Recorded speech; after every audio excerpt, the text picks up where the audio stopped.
Hi guys, I hope you all are well.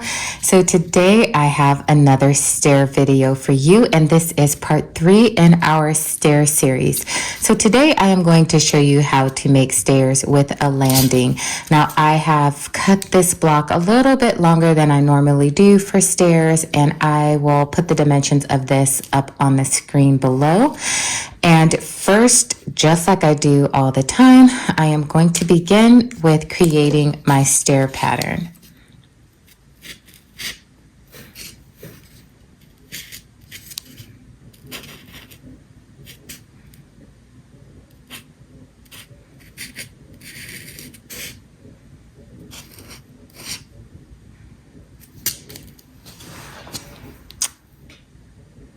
And that's not going to work. So I'm going to flip it over on this side. I realized when I was right here that the appropriate stair length would be right at the seam.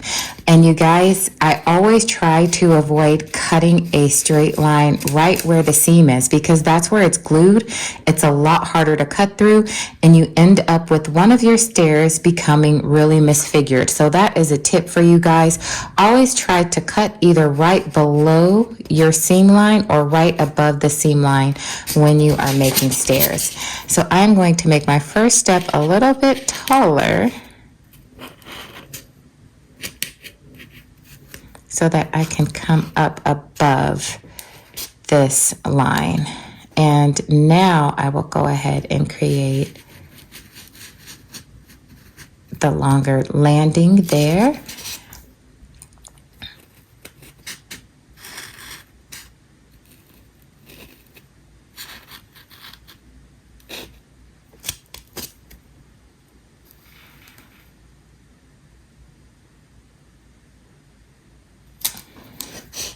And you know what? I am just going to extend this out a little bit further, actually. Come up a little bit more.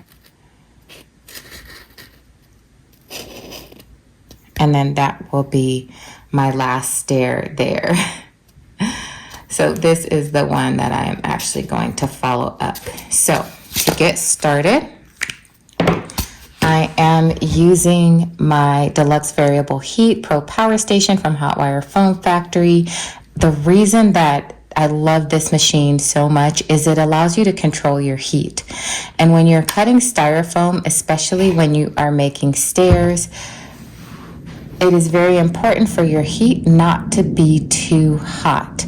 So I am going to run medium heat to this, and you can see I'm on the 1, 2, 3, 4, 5, about the 6th dash mark over here. Now this does, you can see where I have a little line on this. This does wrap all the way around down over here for heat. However, I don't want it that high. The key to cutting sharp stairs is do it on low to medium heat. When you are on a higher heat setting, you don't have as much control over the blade. So it's easier to always cut with a low heat setting. Not only that, because heat does expand the styrofoam, when I want my line to end here, I'm not going to come all the way here. I'm actually going to stop right before this line here, because the heat again is going to expand it. And so the heat itself will get me where I want to be if I stop just short of that. So now I am going to try to keep my blade just as straight as possible as I follow this stair pattern. And to start, I'm just lining it up with this first line right here.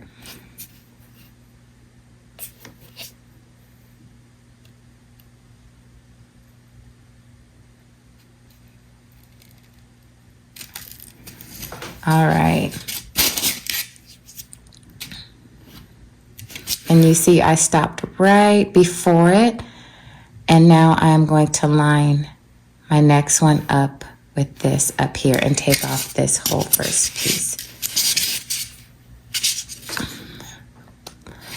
Here's the other thing to watch for. You can see I didn't make it through all the way on this side, but that's okay because I'm still going to come up this way first before I address this issue.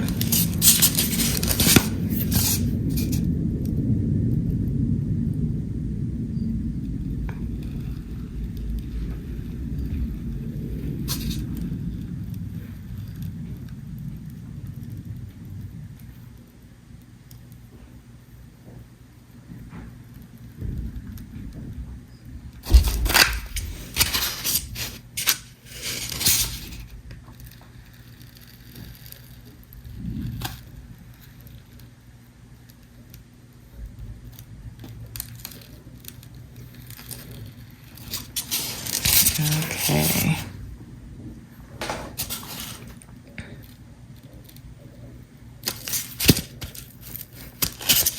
Now that is not budging, so I don't want to force it because if you force it, then you can rip the foam and potentially mess up your straight line. So just go back in with the hot knife in the same spot.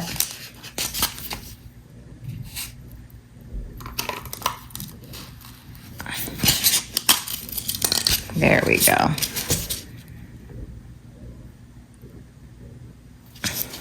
All right, and I've got my first stair created. And I'm just going to follow the rest of the pattern all the way up, following the same principle. All right, that time it made it all the way through.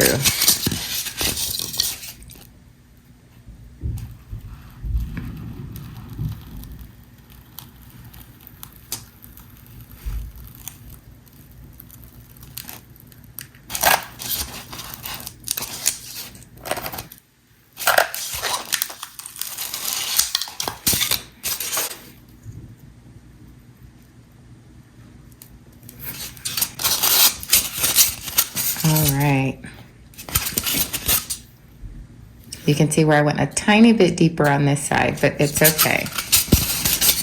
And now I'm going to follow this all the way to this end line here.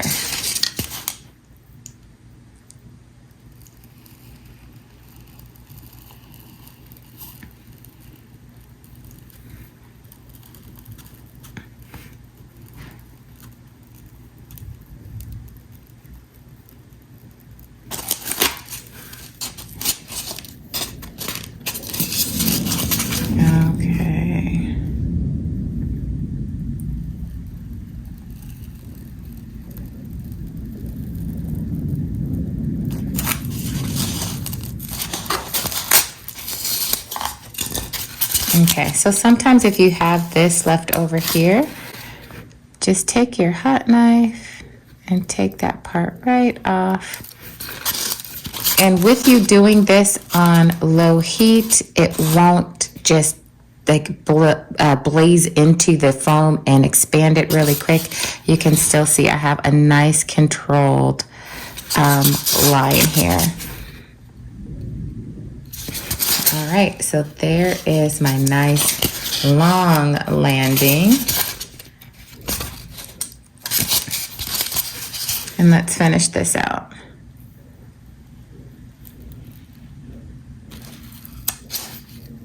Oh, I just took my knife the wrong way through here. Dang it. Okay, we're gonna see how this turns out. I got kind of crooked as I was exiting the foam. That's why it's so important to try to stay as straight as you possibly can.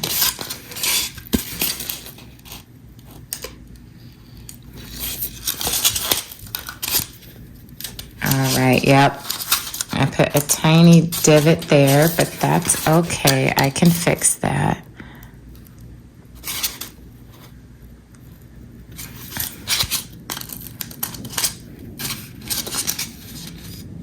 And you know what? This is actually leaning a little bit more on this side and a little higher on this side. So I am just going to take this side down just a tad.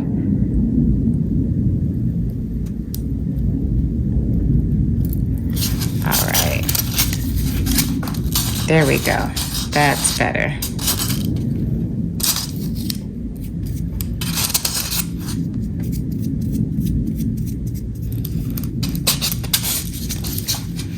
Now, this side, because it was the side I went in at, is a whole lot cleaner. You know, this can actually come down this scooch. It's kind of tall, so I want to take that off. There we go.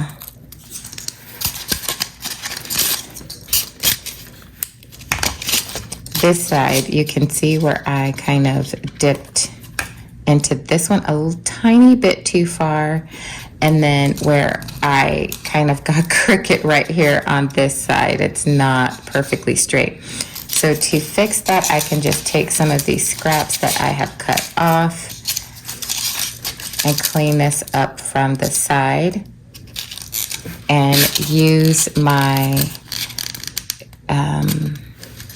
Styro Goo to correct this issue here.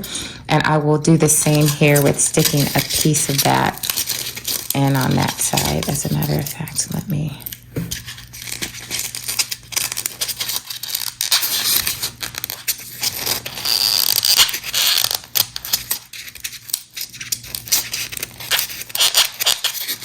There we go. So that just filled that in very nicely so that when we go to paint it, it will not be an issue. I do need to get my sander, my sanding block, and sand this out smooth. All right, so sanding blocks truly are your best friend when you are carving anything with styrofoam. It really helps fix a lot of imperfections that you may make when you might not have as steady of a hand. So you can see on this side how smooth and straight across this side is.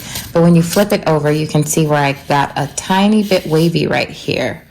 So all I am going to do is take my sanding block and sand that smooth.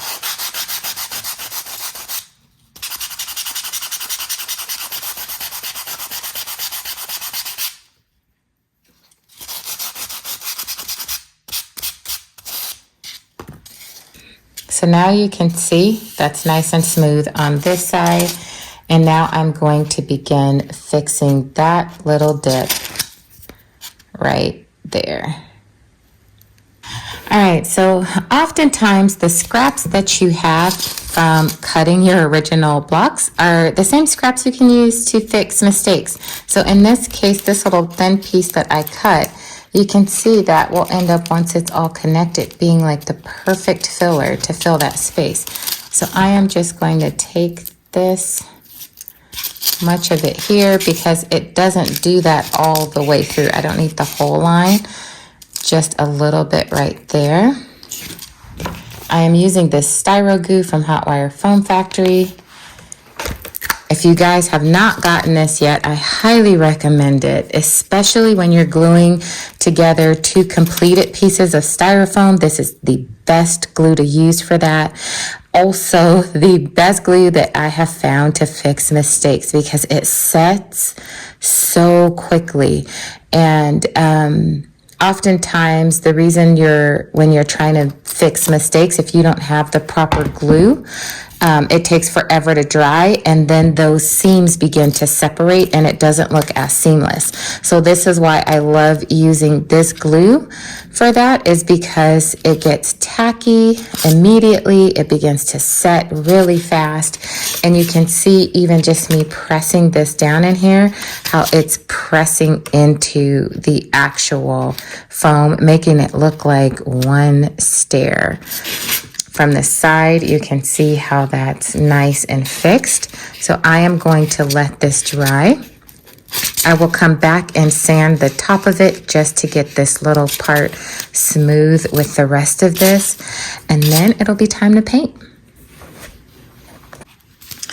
All right, guys, so this is good and dry. It has dried hard. So now I am just going to sand this down and even it out with this texture here.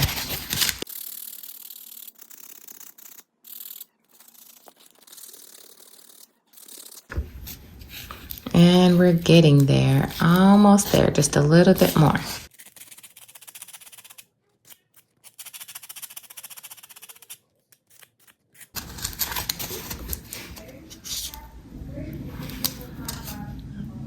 And that looks pretty good. I think I might take a tiny bit more off the top.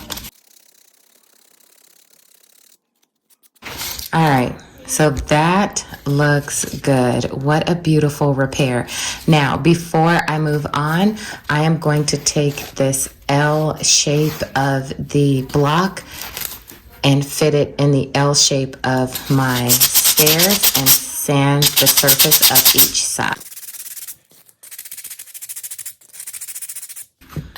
And now I am left with a nice smooth finish and sharp lines all the way around, and this is ready for paint. All right, so for those of you who have been with me for a while, you already know the drill. I am going to start with a black wash. I am using an old recycled paint cup because I don't want to be wasteful. I do not need that much paint, so I'm going to go in with just that amount. You can see I didn't even fill the whole bottom of it. And I will add a teeny tiny splash of water to this since I didn't even add that much paint, and mix it up. All right, and now I will paint this up.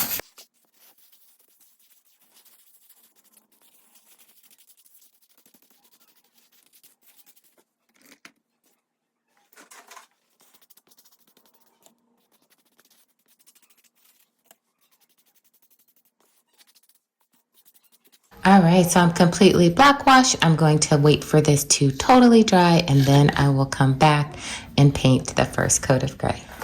I have mixed my first layer of dark gray paint, and I'm going to just blot this on. Now I'm going to start on the back so that I can get rid of some of this excess so that it will blot the way I would like it to. And then I'm going to go ahead and move to the sides.